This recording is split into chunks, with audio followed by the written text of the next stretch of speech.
coucou tout le monde, troisième partie, j'ai quand même faire une troisième partie pour clôturer une mutilation animale, hein, de bétail, le livre Affrontement extraterrestre, enfin pour clôturer le chapitre mutilation de bétail, hein, pour clôturer non plus l'ufologie, non, ça va, je vais continuer pendant belle lurette.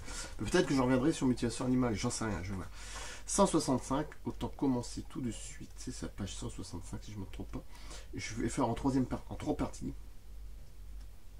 C'est assez long à lire, donc autant commencer tout de suite. Voilà, comme ça après je passerai à autre chose. Bon voilà, toujours peut-être de ce livre-là ou un autre livre, il y en a tellement, donc bon, je vais voir.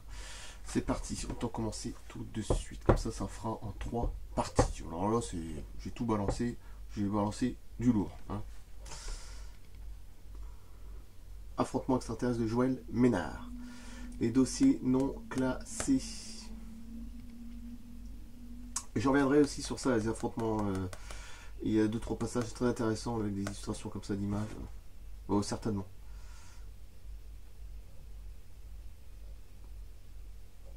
Allez, c'est parti. À l'automne 2002. Joël Ménard. J'ai publié dans le numéro 366 de Lumière dans la nuit un très bon article, 19 pages sur cette vague argentine. Quelques temps plus tard, j'ai reçu un courrier de Madame MD, une Française qui vivait en Argentine depuis 7 ans et élevait du bétail dans le nord de la province de Cordoba. Elle m'a fait part de 2 incidents qu'elle avait vécu le 6 mai et le 5 août. De toute façon, j'ai 2 images en noir et blanc, mais bon, c'est atroce. Hein. Le premier est un exemple parfait d'affrontement qu'elle a résumé en ces termes. Il faisait encore sombre à 6h30 du matin, ce 6 mai 2002, mais en Argentine, étant un mois d'automne, hein, au mois de mai. Hein. Je me rendais au village de Villa de Maria del Rio Seco pour achat. Pour arriver à la route, nous devons emprunter une large piste longue de 8 km. J'étais en compagnie du directeur de mon estancia, Nelo Romero, et d'un ami que nous avions pris en chemin, Don Isidro. J'étais assise entre eux deux. Hein. C'est Nelo Romero qui conduisait la Chevrolet Silverado, un véhicule à plateau. À 6 km environ de notre point de départ, je vis soudain sur notre gauche 2 lumières jaunes. Encore une fois, des ovnis. Bon.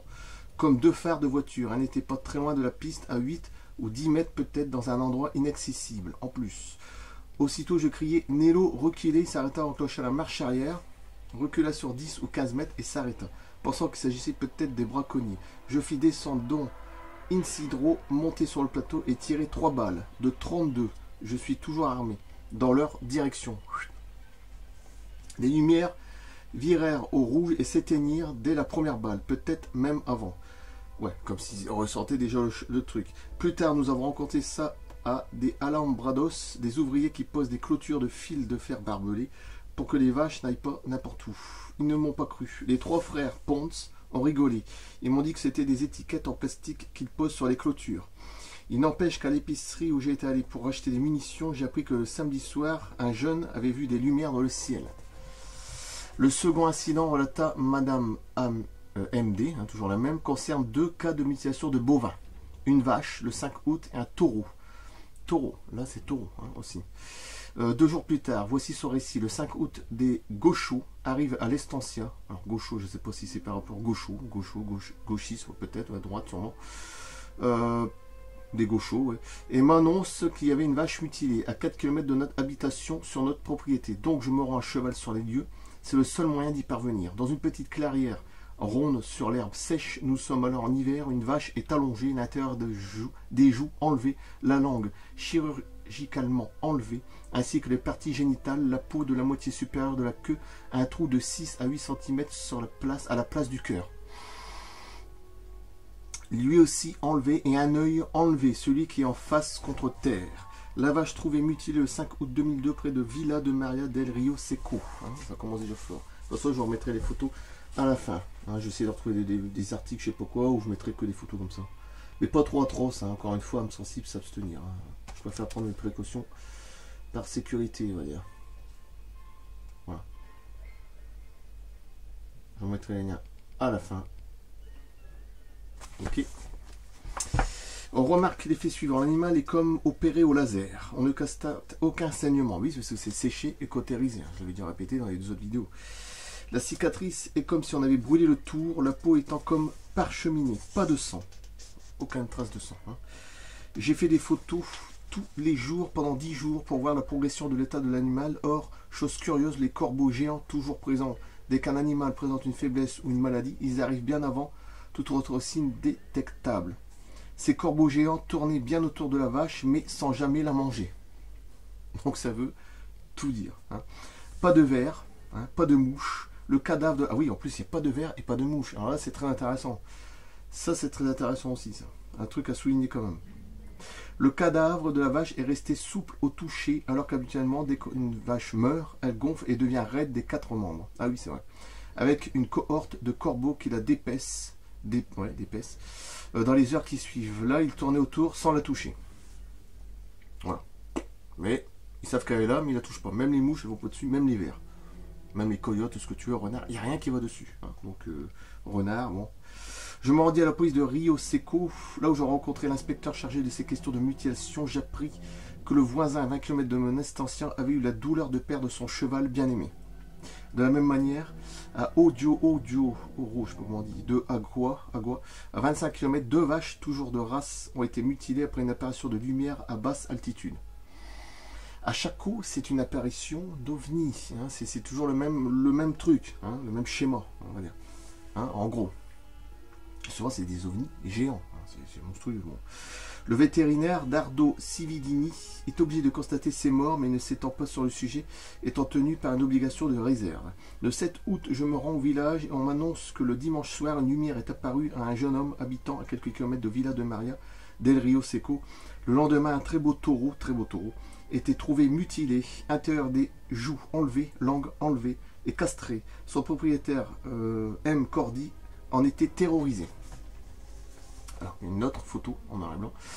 À quelques heures d'intervalle, le taureau de M. Cordy a subi le même sort, ou M. Cordy, je ne sais pas comment il s'appelle, mais bon, bref. Voilà. Et là, c'est un taureau. Ok. Bah, la façon qu'on voit la tête, hein, c'est horrible. Le 15 août, vers 22 h, Ricardo Villarreal va couper le groupe électrogène à l'Estancia et voit dans le ciel, à une hauteur, encore une fois, une hauteur d'environ 20 mètres, une lumière qui le suit sur quelques mètres puis disparaît sans bruit. Nous avons tous l'impression d'être surveillés par qui, par quoi, et cela a commencé fin novembre 2001. Je me suis intéressé de très près à ces événements. Les policiers m'ont montré le seul point commun à tous ces cas de mutilation, une seule trace près de l'animal, un rectangle de 7 à 8 cm sur 4 cm enfoncé dans la terre. Un rectangle. On pense que ce pourrait être le pied d'un engin qui souleverait l'animal. Cette empreinte rectangulaire est apparemment propre à ces cas survenus dans la région de Rio Seco. Dans toutes les affaires signalées ailleurs, c'est au contraire l'absence de traces qui a étonné les enquêteurs. S'agirait-il d'un bétail factice? Alors, d'un détail factice, un détail, bétail. Faut pas oublier aussi le chupacabra. Hein. Bon, il y a pas, oui, il y a ça aussi. Hein. Seulement destiné à égarer d'éventuelles recherches, d'autres éléments atypiques ont parfois fait naître de semblables soupçons. Mais pour l'essentiel, ces exemples de mutilation s'intègrent bien dans l'ensemble du dossier. Quelle qu'ait été dans les faits cette vague argentine de 2002, deux choses sont certaines. D'une part, elle a été exceptionnellement bien documentée et d'autre part, son ampleur reste relativement minime si on le compare à ce qui s'était passé en Amérique du Nord depuis 1973. Au-delà de 2002, la situation devient plus obscure. Pour des observateurs situés en France, les sources écrites sur papier se font moins abondantes et moins riches. France, hein. Le phénomène des mutations se raréfierait-il? C'est bien possible puisque dans les années 80, la fréquence des cas d'atterrissage à celle des RR3 s'effondre. À la rencontre rapprochée du troisième type, que je reviendrai sur ce livre-là aussi, de Julien Gonzalez. Quelques cas isolés permettent d'estimer que les ovnis sont toujours là, mais la façon dont ils se manifestent prend des formes nouvelles. Oui, c'est mimétisme et polymorphisme, plus étonnante et parfois plus suspecte par le passé. Sur Internet, l'abondance des récits et des images dépourvues d'indications de source oblige à trier le bon grain de livret, ce qui est le plus souvent impossible. Cela rend le problème plus complexe à appréhender et favorise des interprétations faciles. Mêlée à toutes sortes de considérations sans grand rapport avec elles, la question des ovnis devient presque insaisissable. Pourtant, le phénomène des mutations s'affirme peu à peu dans de divers pays, sans prendre la forme de vagues comme celle que venons de voir. Un cas remarquable est celui de Tappen dans le Dakota du Nord, le 11 septembre 2006. Linda Moulton Hoy, c'est connu, hein, on l'a déjà vu même dans Alien Theory, tout ça, bon bref. pour les rapports, tout ça, d'observation d'OVNI, etc. Bon. Alors, elle a publié un rapport très complet sur cette affaire qui constitue aussi un parfait exemple d'affrontement, d'où le titre du livre, avec usage d'une arme à feu contre une créature de petite taille occupée à s'emparer d'une truie. Donc là, c'est le chupacabra. Bon, peut-être que j'en mettrai une photo à la fin ou deux. Enfin, une image, je veux dire. Avant cela, on trouve vers la fin du siècle dernier une série d'événements qui ont frappé le nord de l'Espagne. Du siècle dernier, le nord de l'Espagne en plus. Et qui rappellent plutôt les cas de mutation signalés à Porto Rico. L'affaire a été exposée dans le numéro 46.3 de FSR par Raquel Andion et Erinke Thomas. Dans la nuit du 20 au 21 janvier 99. À Caparoso, province de Navarre, quelques 300 moutons, hein, appartenant à l'éleveur J. Ramon Lucky, succombèrent à une attaque. 300. Sur les cadavres de 9 d'entre eux, on trouva 2 incisions circulaires percées dans le gosier. Les autres étaient morts, écrasés et asphyxiés dans la panique qui en avait résulté. Des vétérinaires de l'université de Saragosse venus sur place furent très étonnés de trouver sur chacune des bêtes portant des incisions une coupure nette de la trachée, comme faite au couteau. L'éleveur trouva des traces au sol, apparemment celles d'un bipède, et qui ne put être identifié. J'ai l'impression que c'est les morsures du petit gris hybridé, comme j'avais dit. Hein. C'est un petit gris qui a été hybridé, hein, le chupacabra. Donc, avec ses crocs en avant, on imagine le truc, hein, les incisions parfaites et tout, hein, tout ce que tu veux. Au scalpel, quoi. Un massacre très comparable se déroula 5 nuits plus tard à Lorrain. Les cadavres de 18 moutons, 18, principalement des brebis gravides, furent découverts éparpillés sur une étendue de 2 km². Ils présentaient les mêmes incisions que ceux de Caparoso. 6 autres avaient disparu. Là encore, on trouvera au sol des traces de pattes portant des griffes très acérées. C'est pas Freddy Krueger. Hein. Une attaque comparable avait eu lieu à Lorrain 3 mois et demi plus tôt, dans la nuit du 8 au 9 octobre 1998. Dans aucun de ces cas, la chair des animaux n'avait été consommée, ni même entamée. Ils avaient seulement été vidés de leur sang. C'est comme un plaisir, en fait. Je pense que c'est ça, c'est un plaisir. En même temps, ils vont faire des expériences avec ça. Ils ont les organes génitaux, je veux dire, sexuels, pour essayer de faire des thèses, des trucs comme ça. Bon, bref. La France n'a pas été épargnée par des phénomènes de ce genre. Le 21 juin 1968, Monsieur Pierre Pichot-Rousseau,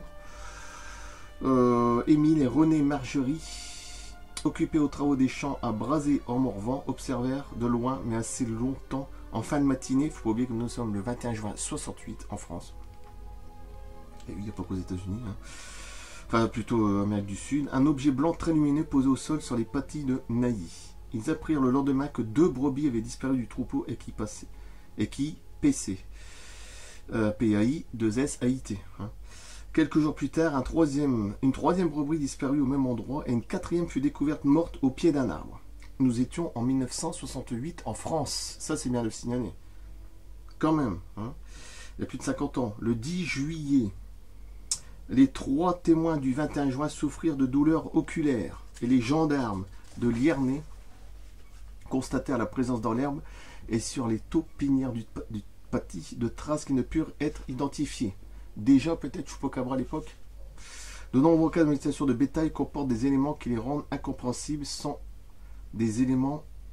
qu'apparaisse un lien avec le phénomène OVNI. En voici un exemple. Le 12 mai 1994, jeudi de l'Ascension, Monsieur Pierre Pomara et son épouse se promenaient du côté de Rion-S-Montagne, entre les villages de Valette et de Colandre, près de la ferme de la Châtonnière.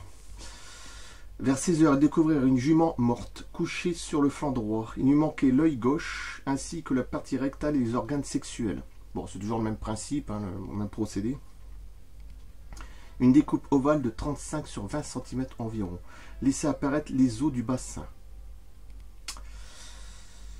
Pauvre jument. Il n'y avait pas de lacération, la blessure était nette. Le ventre était intact, pas de morsure ailleurs sur le corps, pas d'écoulement de sang. Donc net, précis. Sans bavure, hein. Bon bref, pas de traces de piétinement sur le sol, pas d'odeur de décomposition. Les 4 pattes étaient droites, tendues, tendues sur le sol. Hein. On pourrait estimer qu'un tel cas est sans lien avec le phénomène OVNI. Ce serait sans doute raisonnable si on ne prenait en considération que ce cas isolé. Mais si on l'élargit de l'examen de la question à de nombreux cas de mutation difficilement explicables, la réponse devient moins évidente. Et puis sans compter les nombreuses apparitions d'ovnis, hein, c'est tout le temps presque ça. Ainsi, des centaines de moutons moururent dans des conditions anormales sur le plateau de Canduaire entre 1992 et 1993. Fin juillet 1993, un agneau agonisant dut être abattu. Extérieurement, il ne présentait aucune blessure visible. Mais une autopsie montra que 4 côtes étaient broyées, non pas cassées mais bel et bien broyées, ce qui avait entraîné un grand nombre de perforations internes.